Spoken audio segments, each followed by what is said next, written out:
Nigeria in Africa is going to have a marked increase in guerrilla warfare and internal fighting.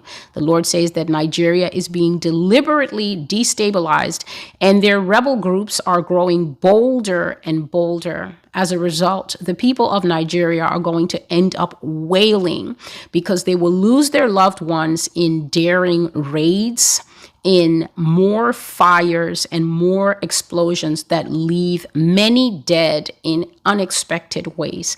So I do know that there is one group in Nigeria called Boko Haram, but the sense I was getting as the Lord was speaking to me in my sleep is that there seem to be other splinter groups that are either learning from Boko Haram's example and the fact that since 2013, the government does not seem able to get a handle on these people. And so other splinter groups have perhaps budded up like evil mushrooms in the country, and learning from them, and therefore there's going to be unfortunately an increase in these shock raids and shock bombings that are going to leave a lot of people dead in raids. When they raid, this is usually when they take live captives and carry them off to the mountains or wherever they go and hide with these people.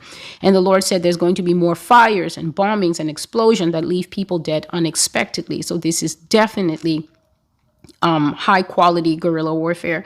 He says that the Nigerian government is not prepared for this, nor are they equipped, meaning militarily or through strategy or through even spying to find out where these people are, nor are they prepared or equipped to face this type of terrorist onslaught. And as a result, Nigerians are going to get exceedingly agitated in the face of what seems like government helplessness and a distinct inability to protect them.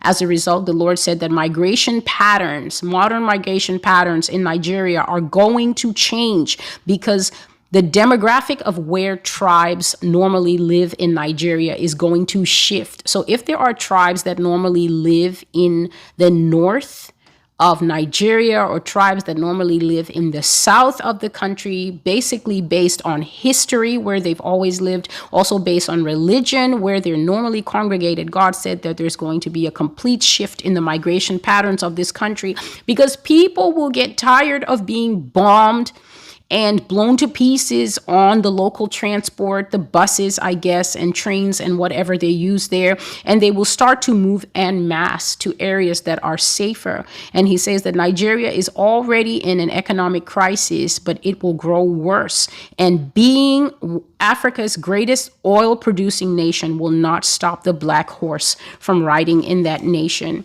And if I can just take you briefly to the book of Revelation, chapter 6, where it talks about the different horses, each horse being a portent. A portent is an omen or a sign of some of the things that we can expect to see in the end times. Revelation chapter 6, verse 6 says, "And I heard a voice in the midst of the four living creatures saying, 1 quart of wheat for a denarius, and 3 quarts of wheat for a denarius, and do not harm the oil and wine." Sorry, verse 5 says, "When he opened the third seal, I heard the third living creature say, 'Come and see.' And I look, and behold, a black horse, and he who sat on it had a pair of scales in his hand."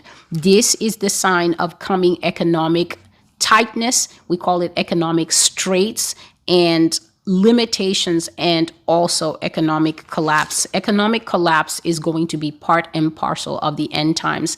A lot of people do not teach the end times properly. They're constantly talking about, yes, the fact that there are going to be creatures like the locusts from the pit and the fallen angel whose name is Apollyon being given the key to the bottomless pit and things like that. But also, we need to understand that going into the end times, it is going to be a very progressive difficulty where we move slowly from acceptable life, tolerable life, into the fact that many people are going to become homeless. Many people are going to be going hungry as prices skyrocket on normal goods, which we are already in the midst of here in the United States. So God said these things years ago, and there are still prophecies to read. So things are going to go incrementally, and economic collapse and economic struggle, economic crisis, and the collapse of nations as their currencies begin to topple and fall down.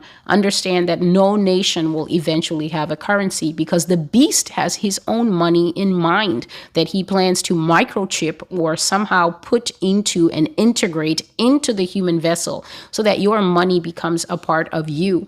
And so breaking down national sovereignty and breaking down strong economies is all part of the beast system.